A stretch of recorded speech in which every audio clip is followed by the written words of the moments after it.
50ನೇ ಅಧ್ಯಾಯ. ಕಾಕಾ ಸಾಹೇಬ ದೀಕ್ಷಿತ, ಶ್ರೀ ಟಿಂಬೇಸ್ವಾಮಿ, ಬಲರಾಮ ದುರಂದರ ಇವರ ಅನುಭವಗಳು. ದಾಂಬೋಲಕ ವಿರಚಿತ ಮೂಲ ಸಚ್ಚರಿತೆಯ 50ನೇ ಅಧ್ಯಾಯವು 39ನೇ ಅಧ್ಯಾಯದ ವಿಷಯವನ್ನೇ ಕುರಿತು ಪ್ರಸ್ತಾಪಿಸಿರುವುದರಿಂದ ಅದನ್ನು ಅದರೊಡನೆಯೇ ಸೇರಿಸಿ ಅದರ 51ನೇ ಅಧ್ಯಾಯವನ್ನು ಇಲ್ಲಿ 50ನೇ ಅಧ್ಯಾಯವನ್ನಾಗಿ ತೆಗೆದುಕೊಂಡಿದೆ. ಶ್ರೀಕೃಷ್ಣನಂತೆ ಗೀತಾಮೃತವನ್ನು ಬೋಧಿಸುತ್ತಾ ಭಕ್ತರ ಪಾಲಕನಾಗಿ ಅವರಿಗೆ ಸರ್ವಶಕ್ತಿಯನ್ನು ದಯಾಪಾಲಿಸುವ ಕರುಣಾಮಯಿ ಸಾಯಿ ನಿನಗೆ ಜಯತು. ಓ ಸಾಯಿ, ಕೃಪಾದೃಷ್ಟಿಯಿಂದ ನೀನು ನಮ್ಮೆಡೆಗೆ ನೋಡಿ ನಮಗೆ ಆಶೀರ್ವದಿಸು. ಮಲೆಯ ಗಿರಿಯಲ್ಲಿ ಚಂದನ ಮರಗಳು ಉಷ್ಣತೆಯನ್ನು ಹೋಗಲಾಡಿಸುವಂತೆ, ಮಾನವನಿಗೆ ಸುಖ ಸಂತಸಗಳನ್ನು ಕೊಡಲು ಭೂಮಿಯ ಮೇಲೆ ಮಳೆಯಾಗುವಂತೆ, ಅಥವಾ ವಸಂತ ಋತುವಿನಲ್ಲಿ ಪರಮಾತ್ಮನ ಪೂಜೆಗೆ ಸುಮನ ಪ್ರಕಟವಾಗುವಂತೆ ಈ ಸಾಯಿ ಚರಿತ್ರೆಯನ್ನು ಕೇಳುವವರಿಗೂ ಸುಖ ಶಾಂತಿಗಳನ್ನು ದೊರಕುತ್ತವೆ. ಈ ಮಾತನ್ನು ನಿದರ್ಶಿಸುವ ಘಟನೆಯನ್ನು ಪರೀಕ್ಷಿಸೋಣ. ಕಾಕಾ ಸಾಹೇಬ ದೀಕ್ಷಿತ ಶ್ರೀ ಹರಿ ಸೀತಾರಾಮ ಅಥವಾ ಕಾಕಾ ಸಾಹೇಬ ದೀಕ್ಷಿತರು 1864ರಲ್ಲಿ ಜನ್ಮ ತಾಳಿದರು. ಅವರ ಪ್ರೈಮರಿ ವ್ಯಾಸಂಗವು ಖಾಂಡ್ವಾದಲ್ಲಿಯೂ ಮತ್ತು ಇಂಗನಾ ಘಾಟದಲ್ಲಿಯೂ, ಸೆಕೆಂಡರಿ ವ್ಯಾಸಂಗವು ನಾಗಾಪುರದಲ್ಲಿಯೂ ಆಯಿತು. ಉಚ್ಚ ವ್ಯಾಸಂಗಕ್ಕಾಗಿ ಅವರು ಮುಂಬಯಿಗೆ ಬಂದು ಮೊದಲು ವಿಲ್ಸನ್ ಕಾಲೇಜಿನಲ್ಲಿಯೂ ನಂತರ ಎಲ್ವಿನ್ಸ್ಟನ್ ಕಾಲೇಜಿನಲ್ಲಿಯೂ ವ್ಯಾಸಂಗ ಮಾಡಿದರು. ಪದವೀಧರರಾದ ನಂತರ 1883ರಲ್ಲಿ ಕಾಯಿದೆ ಮತ್ತು ಸೋಲಿಸಿಟರ್ ಪರೀಕ್ಷೆ ಮಾಡಿಕೊಂಡು ಕೆಲವು ಕಾಲ ಮೆಸರ್ಸ್ ಲಿಟಲ್ ಹ್ಯಾಂಡ್ ಕಂಪನಿಯಲ್ಲಿ ಸೋಲಿಸಿಟರ್ ಆಗಿ ಕೆಲಸ ಮಾಡಿದರು. ಅನಂತರ ತಮ್ಮದೇ ಆದ ಸೋಲಿಸಿಟರ್ ಸಂಸ್ಥೆ ಆರಂಭಿಸಿದರು. 1909ರ ತನಕ ಇವರಿಗೆ ಬಾಬಾ ಅವರ ಹೆಸರೇ ಗೊತ್ತಿರಲಿಲ್ಲ. ನಂತರ ಅವರು ಲೋನಾವಳದಲ್ಲಿ ತಂಗಿದಾಗ ತಮ್ಮ ಹಳೆಯ ಸ್ನೇಹಿತರಾದ ಶ್ರೀ ನಾನಾ ಸಾಹೇಬ ಚಾಂದೋರ್ಕರ ಅವರ ಸಂಪರ್ಕವಾಗಿ ಬಾಬಾ ಅವರ ಪರಮ ಭಕ್ತರಾದರು. ಅದು ಹೇಗೆಂಬುದನ್ನು ನೋಡೋಣ. 1909ರಲ್ಲಿ ದೀಕ್ಷಿತ ಮತ್ತು ಚಾಂದೋರ್ಕರ ಅವರ ಭೇಟಿಯಾಗಿ ಇಬ್ಬರು ಮಾತನಾಡುತ್ತಾ ಕುಳಿತರು. ಆಗ ಕಾಕಾ ಅವರು ತಾವು ಲಂಡನ್ನಿನಲ್ಲಿ ರೈಲು ಹತ್ತುವಾಗ ಕಾಲು ಜಾರಿ ಅಪಘಾತ ಹೇಗೆ ಸಂಭವಿಸಿತು ಎಂಬುದನ್ನು ವಿವರಿಸಿದರು. ಎಷ್ಟೋ ಚಿಕಿತ್ಸೆ ಮಾಡಿದರೂ ಕಾಲು ಸರಿಯೋಗಲಿಲ್ಲ ಎಂದು ಹೇಳಿದರು. ಆಗ ನಾನಾ ಅವರು ಕಾಕಾ ಅವರಿಗೆ ಕಾಲು ನೋವು ಗುಣವಾಗಿ ಕುಂಟುವುದು ತಪ್ಪಬೇಕಾಗಿದ್ದರೆ ಶ್ರೀ ಸದ್ಗುರು ಸಾಯಿಬಾಬಾ ಅವರ ದರ್ಶನ ಮಾಡಲು ಸಲಹೆ ಮಾಡಿದರು.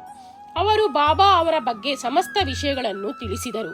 ಅವರು ನನ್ನ ಭಕ್ತರು ಎಷ್ಟೇ ದೂರದಲ್ಲಿದ್ದರೆ ಸಪ್ತ ಸಮುದ್ರಗಳ ಆಚೆ ಇರಲಿ, ಅವರನ್ನು ಗುಬ್ಬಿಯ ಕಾಲಿಗೆ ಹುಡುಗರು ದಾರ ಕಟ್ಟಿ ಎಳೆದು ತರುವಂತೆ ನಾನು ಅವರನ್ನು ಬರಮಾಡಿಕೊಳ್ಳುತ್ತೇನೆ ಎಂಬ ವಚನವನ್ನು ಹೇಳಿದರು.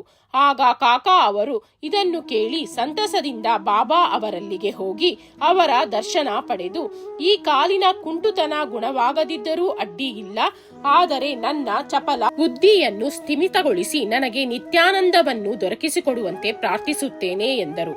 ಇದಾದ ಕೆಲವು ಕಾಲದ ನಂತರ ಕಾಕಾ ಸಾಹೇಬರು ಮುಂಬಯಿಯ ಶಾಸನ ಸಭೆಯ ಸದಸ್ಯತ್ವಕ್ಕೆ ಮತ ಪಡೆಯಲು ಅಹಮದಾನಗರಕ್ಕೆ ಬಂದು ಸರದಾರ ಕಾಕಾ ಸಾಹೇಬ್ ಮಿರಿಕರ ಅವರೊಡನೆ ತಂಗಿದ್ದರು.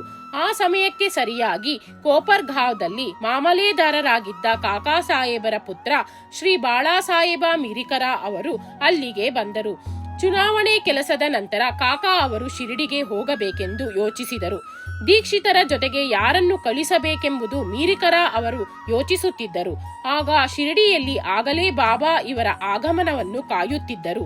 ಶ್ಯಾಮ ಅವರಿಗೆ ಅಹಮದಾನಗರದಿಂದ ಅವರ ಮಾವನಿಂದ ಅವರ ಪತ್ನಿಗೆ, ಶ್ಯಾಮ ಅವರ ಅತ್ತೆ ಆರೋಗ್ಯ ತೀರಾ ಹದಗೆಟ್ಟಿತ್ತೆಂದು ತಂತಿ ಬಂದಿತು. ಶ್ಯಾಮ ಅವರು ಕೂಡಲೇ ಬಾಬಾ ಅವರ ಅಪ್ಪಣೆ ಪಡೆದು ಅಹಮದಾನಗರಕ್ಕೆ ಬಂದು ಅತ್ತೆಯವರನ್ನು ನೋಡಿ ಗುಣಮುಖರಾಗಿರುವುದನ್ನು ಕಂಡು ಸಂತಸಗೊಂಡರು. ನಾನಾ ಸಾಹೇಬ ಪಾನಾಸೆ ಮತ್ತು ಅಪ್ಪ ಸಾಹೇಬ ಗದ್ರೆ ಅವರು ಅಹಮದಾನಗರದಲ್ಲಿ ಆಗ ನಡೆದಿದ್ದ ಕುದುರೆಗಳ ಪ್ರದರ್ಶನಕ್ಕೆ ಹೋಗುವಾಗ ದಾರಿಯಲ್ಲಿ ಶ್ಯಾಮ ಅವರನ್ನು ಸಂಧಿಸಿ ಕಾಕಾ ಸಾಹೇಬ ಮಿರಿಕರ ಅವರ ಮನೆಗೆ ಹೋಗಿ ಶಿರಡಿಗೆ ಹೋಗುವಾಗ ಕಾಕಾ ಸಾಹೇಬ ದೀಕ್ಷಿತರನ್ನು ಕರೆದುಕೊಂಡು ಹೋಗಿ ಎಂದರು. ಸಾಯಂಕಾಲ ಶ್ಯಾಮ ಅವರು ಮಿರಿಕರ ಅವರ ಮನೆಗೆ ಬಂದರು. ಕಾಕಾ ಸಾಹೇಬರ ಪರಿಚಯವಾಯಿತು. ಶ್ಯಾಮ ಮತ್ತು ಕಾಕಾ ಸಾಹೇಬ ದೀಕ್ಷಿತ ಇಬ್ಬರು ರಾತ್ರಿ 10 ಗಂಟೆಗೆ ರೈಲಿನಲ್ಲಿ ಕೋಪರ್ಗಾವಕ್ಕೆ ಪ್ರಯಾಣ ಮಾಡಬೇಕೆಂದು ನಿಶ್ಚಯವಾಯಿತು. ಇದಾದ ನಂತರ ಒಂದು ವಿಸ್ಮಯಕಾರಿ ಸಂಗತಿ ನೆರವೇರಿತು. ಬಾಳಾ ಸಾಹೇಬರು ಬಾಬಾ ಅವರ ಫೋಟೋಕ್ಕೆ ಹಾಕಿದ ತೆರೆಯನ್ನು ತೆಗೆದು ಕಾಕಾ ದೀಕ್ಷಿತರಿಗೆ ತೋರಿಸಿದರು. ಶಿರಡಿಗೆ ಹೋಗಿ ಕಾಣಬೇಕಿದ್ದ ಬಾಬಾ ಅವರು ಆಗಲೇ ಫೋಟೋದ ರೂಪದಲ್ಲಿ ಈ ಸಂದರ್ಭದಲ್ಲಿ ತಮ್ಮನ್ನು ಸ್ವಾಗತಿಸುತ್ತಿದ್ದಾರೆಂದು ಕಾಕಾ ದೀಕ್ಷಿತ ಭಾವಿಸಿದರು. ಆ ಫೋಟೋ ಮೇಘಾ ಅವರಿಗೆ ಸೇರಿದ್ದಿತ್ತು. ಅದರ ಗಾಜು ಹೊಡೆದು ಹೋಗಿದ್ದರಿಂದ ಮೇಘಾ ಅದನ್ನು ಸರಿಪಡಿಸುವುದಕ್ಕಾಗಿ ಶ್ಯಾಮಾ ಅವರ ಕೈಯಲ್ಲಿ ಕೊಟ್ಟು ಅಹಮದಾನಗರಕ್ಕೆ ಕಳುಹಿಸಿದ್ದರು. ಅದು ಸರಿಯಾಗಿ ಕಾಕಾ ಮತ್ತು ಶ್ಯಾಮಾ ಅವರ ಸಂಗಡ ಶಿರಡಿಗೆ ಹೊರಟಿತು. 10 ಗಂಟೆಗೆ ಮುಂಚಿತವಾಗಿಯೇ ರೈಲ್ವೆ ನಿಲ್ದಾಣ ಸೇರಿ ಟಿಕೆಟು ಪಡೆದದ್ದಾಯಿತು. ರೈಲು ಗಾಡಿ ಬಂದಿತು. 2ನೇ ತರಗತಿಯ ಬಂಡಿಯಲ್ಲಿ ಸ್ಥಳವೇ ಇರಲಿಲ್ಲ. ಅದೃಷ್ಟವಶಾತ್ ಆ ರೈಲಿನ ಗಾಡು ಕಾಕಾ ಸಾಹೇಬರಿಗೆ ಪರಿಚಯರಾಗಿದ್ದರಿಂದ ಅವರು 1ನೇ ತರಗತಿಯಲ್ಲಿ ಅವರಿಗೆ ಸ್ಥಳ ದೊರಕಿಸಿಕೊಟ್ಟರು. ಹೀಗೆ ಪ್ರಯಾಣ ಮಾಡಿ ಇಬ್ಬರು ಕೋಪರ್ಗಾವ್ದಲ್ಲಿ ಇಳಿದರು. ಅಲ್ಲಿ ಶಿರಡಿಗೆ ಹೊರಡಲನುವಾಗಿದ್ದ ನಾನಾ ಸಾಹೇಬರನ್ನು ಕಾಕಾ ಅಕಸ್ಮಾತ್ತಾಗಿ ಸಂಧಿಸಿದರು. ಆಗ ಅವರ ಆನಂದಕ್ಕೆ ಪಾರವೇ ಇರಲಿಲ್ಲ. ಕಾಕಾ ಮತ್ತು ನಾನಾ ಪರಸ್ಪರ ಆಲಂಗಿಸಿ ಪವಿತ್ರವಾದ ಗೋದಾವರಿ ತೀರ್ಥದಲ್ಲಿ ಮಿಂದು ಶಿರಡಿಗೆ ಹೊರಟರು. ಅಲ್ಲಿಗೆ ಬಂದ ನಂತರ ಬಾಬಾ ಅವರ ದರ್ಶನ ಪಡೆದರು. ಆ ಕ್ಷಣದಲ್ಲಿಯೇ ಅವರ ಮನಸ್ಸು ಕರಗಿ ನೇತ್ರಗಳಲ್ಲಿ ಆನಂದ ಬಾಷ್ಪ ಉಕ್ಕಿತು. ಆಗ ಬಾಬಾ ಅವರನ್ನು ಕುರಿತು, ನಿಮ್ಮನ್ನೇ ಎದುರು ನೋಡುತ್ತಿದ್ದೆ, ಆದುದರಿಂದಲೇ ಶ್ಯಾಮನನ್ನು ಕಳುಹಿಸಿದ್ದೆ ಎಂದರು. ಅನಂತರ ಕಾಕಾ ಅವರು ಅನೇಕ ವರ್ಷಗಳ ಕಾಲ ಬಾಬಾ ಅವರೊಡನೆ ಇದ್ದರು. ಅವರು ಶಿರಡಿಯಲ್ಲಿ ಒಂದು ವಾಡಾ ಕಟ್ಟಿಸಿ ಹೆಚ್ಚು ಕಡಿಮೆ ಶಿರಡಿಯಲ್ಲಿಯೇ ವಾಸ ಮಾಡತೊಡಗಿದರು. ಬಾಬಾ ಅವರಿಂದ ಅವರು ಪಡೆದ ಅನುಭವಗಳು ಸಾವಿರಾರು. ಆದ್ದರಿಂದ ಅವೆಲ್ಲವುಗಳನ್ನು ಇಲ್ಲಿ ವಿವರಿಸಲು ಅಸಾಧ್ಯ. ಆದುದರಿಂದ ವಾಚಕರು ಸಾಯಿಲೀಲಾ ಪತ್ರಿಕೆಯ 12ನೇ ಸಂಪುಟದ 6ರಿಂದ 9ನೇ ಸಂಚಿಕೆಗಳನ್ನು ಓದಬಹುದು.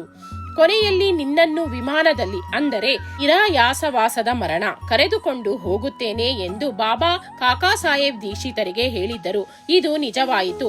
1926ನೇ ಜುಲೈ 5ನೇ ತಾರೀಕು ಅವರು ಹೇಮಾಂಡ ಪಂತರೊಡನೆ ಬಾಬಾ ಅವರ ಬಗ್ಗೆ ಮಾತನಾಡುತ್ತಾ ರೈಲಿನಲ್ಲಿ ಪ್ರಯಾಣ ಮಾಡುತ್ತಿದ್ದರು. ಆಗ ಒಮ್ಮೆಲೆ ಅವರು ಬಾಬಾ ಅವರಲ್ಲಿ ಶೀಘ್ರವಾಗಿ ಧ್ಯಾನಾಸಕ್ತರಾದಂತೆ ತೋರಿತು. ಕೂಡಲೇ ಅವರು ನಿರಾಯಾಸವಾಗಿ ತಮ್ಮ ತಲೆಯನ್ನು ಹೇಮಾಂಡ ಪಂತರ ಭುಜದ ಮೇಲೆ ಇಟ್ಟು ಇಹಲೋಕವನ್ನು ತ್ಯಜಿಸಿದರು. ಟಿಂಬೆ ಸ್ವಾಮಿ, ಈಗ ಸಂತರು ಹೇಗೆ ಪರಸ್ಪರ ಭಾತೃ ಪ್ರೇಮದಿಂದ ಇರುತ್ತಾರೆ ಎಂಬುದನ್ನು ಪರಿಶೀಲಿಸೋಣ. ಒಂದು ಸಾರಿ ಟಿಂಬೆ ಸ್ವಾಮಿ ಎಂದು ಪ್ರಸಿದ್ಧವಾದ ಶ್ರೀ ವಾಸುದೇವಾನಂದ ಸರಸ್ವತಿಯವರು ಗೋದಾವರಿ ತೀರದಲ್ಲಿ ರಾಜಮಹೇಂದ್ರಿಯಲ್ಲಿ ತಂಗಿದ್ದರು. ಅವರು ದತ್ತಾತ್ರೇಯ ಉಪಾಸಕರಾಗಿದ್ದರು. ಮಹಾಜ್ಞಾನಿಗಳು, ಯೋಗ ಸಂಪನ್ನರೂ ಆಗಿದ್ದರು. ನಾಂದೇಡದ ಪುಂಡಲೀಕರಾದ ವಕೀಲರು ಅವರನ್ನು ಕಾಣಲು ತಮ್ಮ ಸ್ನೇಹಿತರೊಂದಿಗೆ ಹೊರಟರು. ಅವರ ದರ್ಶನ ಪಡೆದರು. ಸಂಭಾಷಣೆ ನಡೆಯುತ್ತಿದ್ದಾಗ ಶ್ರೀ ಸಾಯಿಬಾಬಾ ಅವರ ವಿಷಯವೂ ಬಂದಿತು. ಬಾಬಾ ಅವರ ಹೆಸರನ್ನು ಕೇಳಿದೊಡನೆಯೇ ಸ್ವಾಮೀಜಿಯವರು ಅಲ್ಲಿಯೇ ನಮಸ್ಕಾರ ಮಾಡಿ ತೆಂಗಿನಕಾಯಿ ಒಂದನ್ನು ತೆಗೆದುಕೊಂಡು, ಇದನ್ನು ನನ್ನ ಸಹೋದರ ಶ್ರೀ ಸಾಯಿಬಾಬಾ ಅವರಿಗೆ ಅರ್ಪಿಸಿ ಮತ್ತು ನನ್ನನ್ನು ಮರೆಯದೆ ಪ್ರೀತಿಸುತ್ತೀರಿ ಎಂದು ಹೇಳಿರಿ ಎಂದು ತಿಳಿಸಿ ಪುಂಡಲೀಕರ ರಾವ್ ಅವರಿಗೆ ಕೊಟ್ಟರು. ಸ್ವಾಮಿಗಳು ಬಾಬಾ ಅವರನ್ನು ಸಹೋದರರೆಂದು ಕರೆದದ್ದು ಸರಿ, ಏಕೆಂದರೆ ಸ್ವಾಮೀಜಿಯವರು ಸಹ ಶಾಸ್ತ್ರ ಸಮ್ಮತವಾದ ಧ್ವನಿಯಲ್ಲಿ ಸದಾ ಅಗ್ನಿಯನ್ನು ಉರಿಸುತ್ತಿದ್ದರು. 1 ತಿಂಗಳ ಒಳಗಾಗಿ ಪುಂಡಲೀಕರ ರಾವ್ ಅವರು 4 ಜನ ಮಿತ್ರರೊಡನೆ ತೆಂಗಿನಕಾಯಿ ತೆಗೆದುಕೊಂಡು ಬಂದರು. ಮನಮಾಡದಲ್ಲಿ ಇಳಿದಾಗ ಬಹಳ ಬಾಯಾರಿಕೆ ಆದುದರಿಂದ ಹತ್ತಿರವಿದ್ದ ಹಳ್ಳಕ್ಕೆ ನೀರು ಕುಡಿಯಲು ಹೋದರು. ಬರಿದಾದ ಹೊಟ್ಟೆ ಇದ್ದಾಗ ನೀರು ಕುಡಿಯಬಾರದೆಂದು ಖಾರದ ಅವಲಕ್ಕಿಯನ್ನು ತಿನ್ನಲು ಆರಂಭ ಮಾಡಿದರು. ಅದರ ಜೊತೆಗೆ ತೆಂಗಿನಕಾಯಿ ಸೇರಿಸಿ ತಿಂದರೆ ಒಳ್ಳೆಯದೆಂದು ಕೆಲವರು ಹೇಳಿದರು. ಅದರಂತೆ ತೆಂಗಿನಕಾಯಿ ಒಡೆದು ಚೂರು ಮಾಡಿ ಅವಲಕ್ಕಿಯಲ್ಲಿ ಬೆರೆಸಿದರು. ಈ ತೆಂಗಿನಕಾಯಿಯನ್ನು ಟಿಂಬೆ ಸ್ವಾಮಿಯವರು ಬಾಬಾ ಅವರಿಗೆಂದು ಕೊಟ್ಟಿದ್ದರು. ಶಿರಡಿ ಸಮೀಪಿಸುತ್ತಲೇ ಆ ತೆಂಗಿನಕಾಯಿಯ ನೆನಪಾಯಿತು. ಹೆದರಿಕೆಯಿಂದ ನಡುಗುತ್ತಾ ಬಾಬಾ ಅವರ ಮುಂದೆ ನಿಂತರು. ಈ ಮೊದಲೇ ಬಾಬಾ ಅವರಿಗೆ ಈ ವಿಷಯ ತಿಳಿದಿತ್ತು. ಆದುದರಿಂದ ಕೂಡಲೇ ಅವರು ಪುಂಡಲೀಕರಾವ್ ಅವರನ್ನು ಕುರಿತು, ನನ್ನ ಬಂಧುವಿನಿಂದ ತಂದ ನನ್ನ ವಸ್ತು ಕೊಡು ಎಂದರು. ಆಗ ಪುಂಡಲೀಕರಾವ್ ಅವರು ಬಾಬಾ ಅವರ ಪಾದಗಳನ್ನು ಭದ್ರವಾಗಿ ಹಿಡಿದುಕೊಂಡು ತಮ್ಮ ಅಪರಾಧಕ್ಕೆ ನೊಂದುಕೊಂಡು ಅವರಲ್ಲಿ ಕ್ಷಮೆ ಬೇಡಿದರು.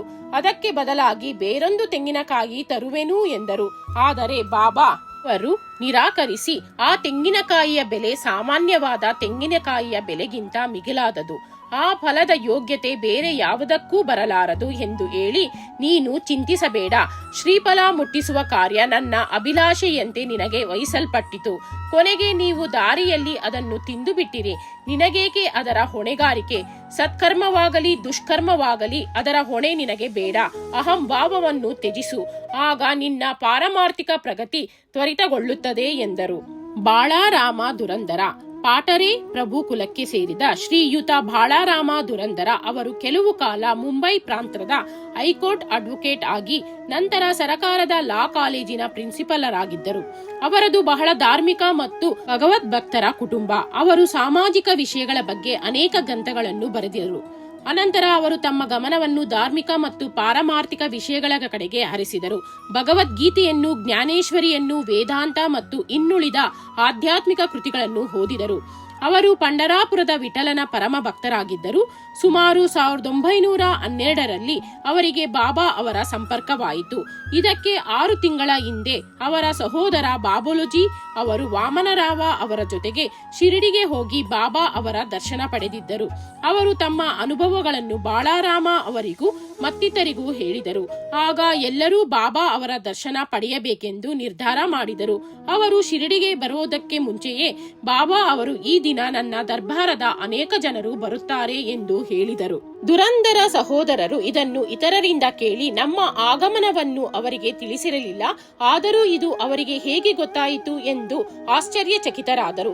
ಎಲ್ಲರೂ ಬಾಬಾ ಅವರಿಗೆ ನಮಸ್ಕಾರ ಮಾಡಿ ಕುಳಿತರು. ಆಗ ಬಾಬಾ ಅವರು, ನಾನು ಈ ಹಿಂದೆ ಹೇಳಿದ ನನ್ನ ದರ್ಬಾರದ ಜನ ಇವರೇ ಎಂದು ಹೇಳಿ ದುರಂದರ ಸಹೋದರರನ್ನು ಕುರಿತು, ಈ ಹಿಂದಿನ 60 ಜನ್ಮಗಳಿಂದ ನಾವು ಚಿರಪರಿಚಿತರು ಎಂದರು. ಎಲ್ಲರೂ ನಮ್ರತೆಯಿಂದ ಕೈ ಜೋಡಿಸಿ ಬಾಬಾ ಅವರ ಪಾದಗಳನ್ನು ಎವೆಯಿಕ್ಕದೆ ನೋಡ ಹತ್ತಿದರು. ಸಾತ್ವಿಕ ಗುಣಗಳಾದ ಕಣ್ಣೀರು, ರೋಮಾಂಚನ, ಗದ್ಗದ ಕಂಠ ಇವುಗಳಿಂದ ಅವರು ಮನಸೋತು ಆನಂದ ಭರಿತರಾದರು.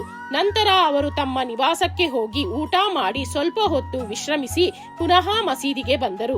ಬಾಳಾರಾಮ ಅವರು ಬಾಬಾ ಅವರ ಬಳಿಗೆ ಬಂದು ಅವರ ಪಾದ ಸಂವಾದನಾ ಮಾಡುತ್ತಾ ಕುಳಿತರು. ಉಕ್ಕ ಸೇದುತ್ತಿದ್ದ ಬಾಬಾ ಅವರು ಅದನ್ನು ಬಾಳಾರಾಮ ಅವರಿಗೂ ಸೇದುವಂತೆ ಹೇಳಿದರು. ಬಾಳಾರಾಮರಿಗೆ ಉಕ್ಕ ಸೇದುವ ಅಭ್ಯಾಸವಿರಲಿಲ್ಲ. ಆದರೂ ಅದನ್ನು 1 ಸಾರಿ ಎಳೆದು ನಮ್ರತೆಯಿಂದ ಹಿಂತಿರುಗಿಸಿದರು. ಬಾಳಾರಾಮ 6 ವರ್ಷಗಳಿಂದ ದಮ್ಮಿನಿಂದ ನರಳುತ್ತಿದ್ದರು. ಉಕ್ಕ ಸೇದಿದ್ದರಿಂದ ಅವರ ರೋಗ ಪೂರ್ಣ ಗುಣವಾಯಿತು. ಆದರೆ 6 ವರ್ಷಗಳ ನಂತರ ಪುನಃ ಅವರಿಗೆ ಕೆಮ್ಮು ಬಂದಿತು. ಅಂದೇ ಬಾಬಾ ಅವರು ಮಹಾಸಮಾಧಿ ಹೊಂದಿದ್ದರು. ಈ ದುರಂದರ ಬಂಧುಗಳು ಶಿರಡಿಗೆ ಬಂದ ದಿನ ಗುರುವಾರ. ಅಂದು ಚಾವಡಿ ಮೆರವಣಿಗೆ ಇತ್ತು. ಅದನ್ನು ನೋಡುವ ಸುಯೋಗ ಅವರಿಗೆ ಲಭಿಸಿತು. ಚಾವಡಿಯ ಆರತಿ ಸಮಾರಂಭದಲ್ಲಿ ಬಾಳಾರಾಮ ಅವರು ಬಾಬಾ ಅವರ ವದನಾರವಿಂದದಲ್ಲಿ ಪಾಂಡುರಂಗನ ಪ್ರತಿಭೆ ಕಂಡರು. ಮರುದಿನ ಕಾಕಡ ಆರತಿ ಸಮಾರಂಭದಲ್ಲಿಯೂ ಅದೇ ರೀತಿ ಕಂಡರು. ಬಾಳಾರಾಮ ದುರಂದರ ಅವರು ಮಹಾರಾಷ್ಟ್ರದ ಪ್ರಸಿದ್ಧ ಸಂತರಾದ ಶ್ರೀ ತುಕಾರಾಮ ಅವರ ಜೀವನ ಚರಿತ್ರೆಯನ್ನು ಮರಾಠಿಯಲ್ಲಿ ಬರೆದಿರುತ್ತಾರೆ. ಆದರೆ ಅದರ ಪ್ರಕಟಣೆಯನ್ನು ನೋಡಲು ಜೀವಿಸಿರಲಿಲ್ಲ.